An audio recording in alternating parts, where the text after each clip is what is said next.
আসসালামু আলাইকুম ভিউয়ার্স। এটা হলো ব্ল্যাক কালোর উপরে গঙ্গার আরেকটা থ্রি পিস। এই হলো জামাটা। গঙ্গা কি গঙ্গা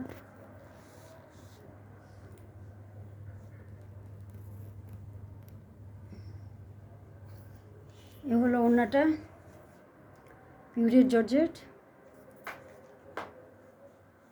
এ হলো সালোয়ারের কাপড়।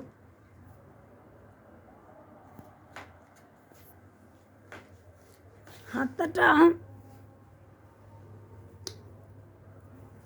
কাপড়টা হলো এই, বাকিগুলো হাতা মনে হয় দেখানো হয়নি, সরি। প্রাইস খুবই রিজনেবল, 1800 টাকা মাত্র। ভালো লাগলে লাইক, শেয়ার, সাবস্ক্রাইব করবেন আর অর্ডার করতে উপরের নাম্বারে কনফার্ম করবেন। আল্লাহ হাফেজ।